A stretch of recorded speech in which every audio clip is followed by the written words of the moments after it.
Hello friends, welcome to my channel study blog with Shivendra. आज की देखिए जो वैकेंसी है वो लॉ असिस्टेंट की वैकेंसी आई हुई है। ये कहां आई हुई है अभी हम थोड़ी देर में इसके बारे में बात करेंगे। इससे पहले इसकी जो हाईलाइट्स फीचर है उनके बारे में जान लेते हैं।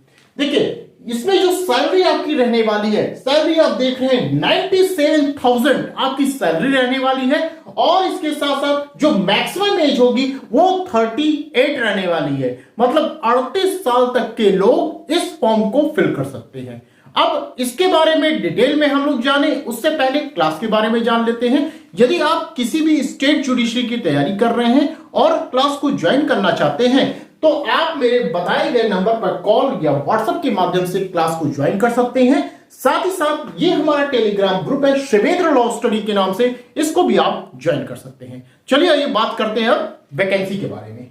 देखिए ये वैकेंसी आई कहां है, ये आप देख रहे हैं। ये वैकेंसी आई हुई है असम पब्लिक सर्विस कमीशन के द्वारा। ये वैकेंसी आप लोगों की निकाली गई है। ये जो एडवर्टीजमेंट है ये कब का है, ये 25 जनवरी 2024 का ये एडवर्टीजमेंट आपका निकाला गया है। और ये जो नोटिफिकेशन पूरा है ये आपको मिलेगा कहां पे, ये आपको मिलेगा जब आप जाएंगे APSC और recruitment.in पर आप जब जाएंगे तो वहां पे ये पूरा आपका नोटिफिकेशन आपको मिल जाएगा। उसको आराम से आप पढ़ सकते हैं। यदि आपको किसी प्रकार की कोई दिक्कत होती है, ये नोटिफिकेशन नहीं मिलता है तो आप मुझे मैसेज करिएगा, मैं अपने टेलीग्राम ग्रुप पे इसे शेयर कर दूंगा। चलिए आइए देखते हैं और क्या चीजें इसमें मांगी गई हैं। देखिए जो पोस्ट का नाम रखा गया है वो पोस्ट का नाम है लॉ असिस्टेंट की आपकी पोस्ट निकाली गई है। ठीक है, अब हम बात करते हैं पे स्केल की। क्या पे स्केल रखी गई है, यहां पे आप देख रहे हैं।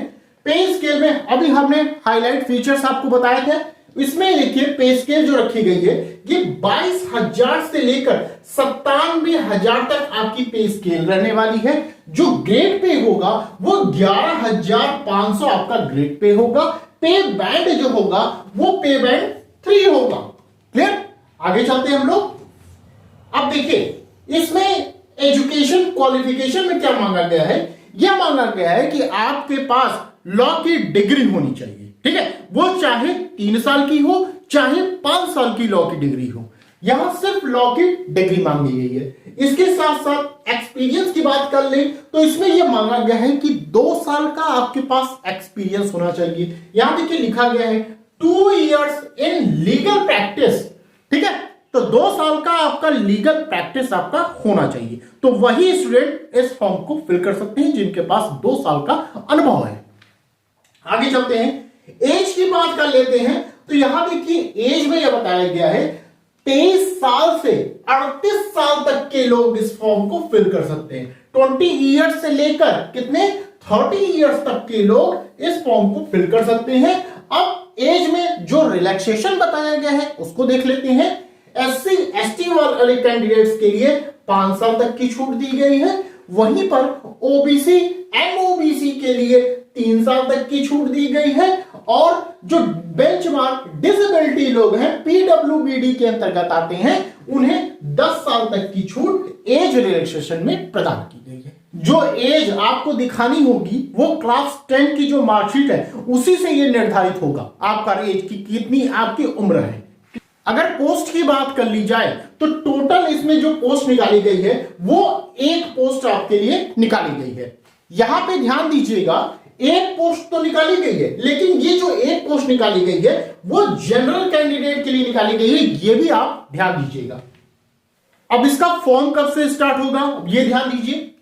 1 फरवरी 2024 से ये फॉर्म आपका स्टार्ट है और जो क्लोजिंग डेट रखी गई है वो 1 मार्च 2024 इसकी क्लोजिंग डेट रखी गई है। इसके साथ साथ जो आपके पेमेंट की लास्ट डेट होगी वो 3 मार्च 2024 पेमेंट करने की लास्ट डेट रखी गई है।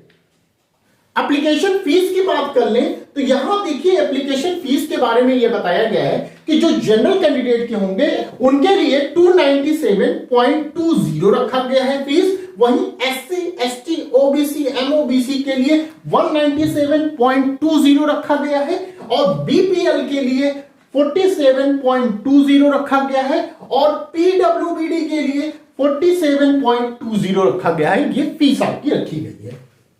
रही बात एग्जाम की, तो इसमें आपका एक रिटन टेस्ट होगा और दूसरा आपका इंटरव्यू होगा। ठीक है, ये दो चीजें आपकी यहां पे होंगी। देखिए एक इंपॉर्टेंट चीज यहां पे छूट गई है, ध्यान रखिएगा। जो 5th नंबर पे ये बताया गया है, एलिजिबिलिटी क्राइटेरिया बताया गया है, ये सबसे इंपॉर्टेंट आपका पॉइंट है। ये ध्यान रखिएगा, यहां पे जो ये फॉर्म है, ये सिर्फ असम के जो कैंडिडेट हैं वही इस फॉर्म को फिल कर सकते हैं और कोई कैंडिडेट इस फॉर्म को फिल नहीं कर सकता। ये ध्यान रखिएगा, ये 5th नंबर पे आप लोगों को यहां पे मेंशन किया गया है। तो ये पूरी डिटेल मैंने आपको फॉर्म के विषय में बता दिया है।